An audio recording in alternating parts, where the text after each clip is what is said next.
মহেশতলা থানায় গণস্বাক্ষর সম্বলিত পিটিশন জমা দিল ভারতীয় জনতা পার্টি। লোকসভা নির্বাচনের আগে থেকে শুরু হওয়া বিভিন্ন সরকারি প্রকল্পে ব্যাপক দুর্নীতির অভিযোগ তুলে সরব হলেন জেলা মহিলা মোর্চা প্রেসিডেন্ট মান্তা কুমার এবং মহেশতলা 23 নম্বর ওয়ার্ডের স্থানীয় বিজেপি নেতৃত্ব সৌরভ মণ্ডল, প্রসেনজিৎ মণ্ডল সহ কর্মীবৃন্দরা। অভিযোগের তীর সরাসরি মহেশতলা তৃণমূল বিধায়ক এবং চেয়ারম্যান দুলাল দাসের দিকে। বিজেপি নেতৃত্বের দাবি, কেন্দ্রীয় সরকারের হর ঘর জল প্রকল্পের সামনে রেখে মহেশতলা বিধানসভা এলাকার সাধারণ মানুষের কাছ থেকে 1000 টাকা থেকে শুরু করে 2500, 5000 এমনকি 10,000 টাকা পর্যন্ত নেওয়া হয়েছে। এখানেই শেষ নয়, কাটমানি এবং দুর্নীতির অভিযোগ উঠেছে আবাস যোজনা নিয়েও। প্রথম কিস্তির টাকা ঢোকার পরেই 20 থেকে 30,000 টাকা কেটে নেওয়া হচ্ছে বলে অভিযোগ। সেই সঙ্গে মিড ডে মিলের চাল চুরির ঘটনাতেও তীব্র ক্ষোভ প্রকাশ করেছে বিজেপি। মহেশতলা থানার ওসি এবং মেজবাবু তাদের অভিযোগ খতিয়ে দেখে দ্রুত ব্যবস্থা নেওয়ার আশ্বাস দিয়েছেন। তবে প্রশাসন যদি অবিলম্বে কোনো পদক্ষেপ না নেয় তবে আগামী দিনে বিধায়কের বাড়ি ঘেরাও ও তীব্র আন্দোলনের হুঁশিয়ারি দিয়েছে ভারতীয় জনতা পার্টি। আজকে কমপ্লেনটা হচ্ছে, বহুদিন ধরেই আমাদের কাছে কমপ্লেন আসছিল, যেটা আবাস যোজনার বাড়ি টাকা এসছে, সেই টাকাগুলো ঠিকঠাক তাদের দেওয়া হয়নি। উপরন্তু তাদের থেকে সেই টাকাটা কাটমানি নেওয়া হয়েছে। তারপরে হচ্ছে ঘর ঘর জল, যেটা আমাদের নরেন্দ্র মোদীজি, সেই জলের বাবদ ওরা সবার থেকে 4000, কারো থেকে 5000, কারো থেকে 4000 টাকা নিয়েছে। আর তাই জন্য প্রতিটা মানুষ আমাদের কমপ্লেন জানাচ্ছে, তাই আমরা আজকে থানায় এসেছি। তারা মানুষজন আমাদের কমপ্লেন জানিয়েছে, সই করেছে। প্রতিটা মানুষের অভিযোগে আজকে আমরা এসেছি থানায়, মহেশতলা থানায়। এখানে একটা মার্চ পিটিশন দিলাম মহেশতলা থানাতে। একটা লোকসভা ইলেকশনের আগে নরেন্দ্র মোদী একটা 1 বছর আগে প্রকল্প চালু করে, হর ঘর জল প্রকল্প। অর্থাৎ সারা ভারতবর্ষে প্রত্যেকটা মানুষের ঘরে আমাদের জল পৌঁছে দেয়া প্রকল্প নেন মাননীয় প্রধানমন্ত্রী। সেটা আজকে আমাদের মহেশতলা বিধানসভাতে আমাদের যারা তৃণমূলের এমএলএ এবং মহেশতলার চেয়ারম্যান দুলাল দাস, তিনি কি করেন, তার ছেলেকে টিকিট দেন, সুভাষিস দাস তার ছেলে, এবারে নবনির্বাচিত হয়েছে আমাদের এখানে। তো তিনি ইলেকশনের আগে 1 মাস আগে থেকে এই প্রকল্প শুরু করেন, যেটা শুরু হয়েছিল লোকসভা ইলেকশনের আগে, সবাই জানে কম বেশি।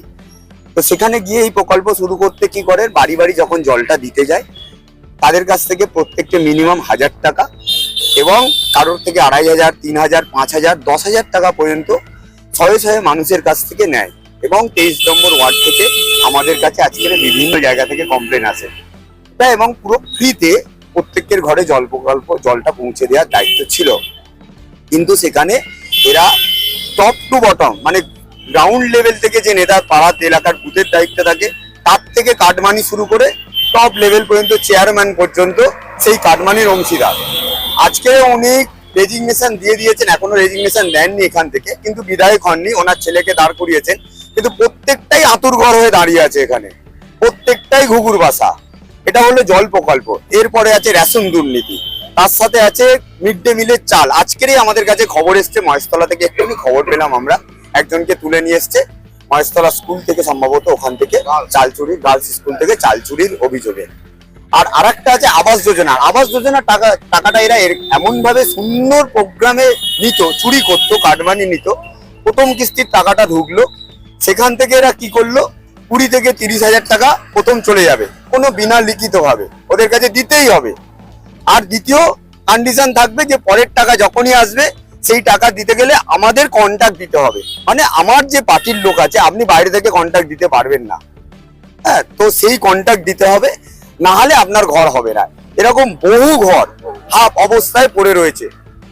হ্যাঁ, এরকম ভাবে মানে কোটি কোটি টাকার আর্থিক তছরুপি এরা করে গেছে। এবং কলের পাইপ, সরু পাইপ দেখিয়ে মোটা পাইপ এসছে, সেখানে পর্যন্ত মানে দুর্নীতি। যদি আজকে আমি বলতে যাই এখান থেকে হয়তো রাত ভোর হয়ে যাবে। এখনো পর্যন্ত দুর্নীতি করে যাচ্ছে, এখনো মানুষগুলোর ঘর করে দিচ্ছে না। সেটার জন্য আমরা আজকে এখানে জানাতে এসেছি, কমপ্লেন দিতে এসেছি। থানাও আমাদের সাথে সহায়তা করেছে, মেজবাবু এবং ওসি সহায়তা করেছে এবং আমাদের কমপ্লেন নিয়েছেন এবং খুব তাড়াতাড়ি ওনারা অ্যাকশন নেবে বলেছে।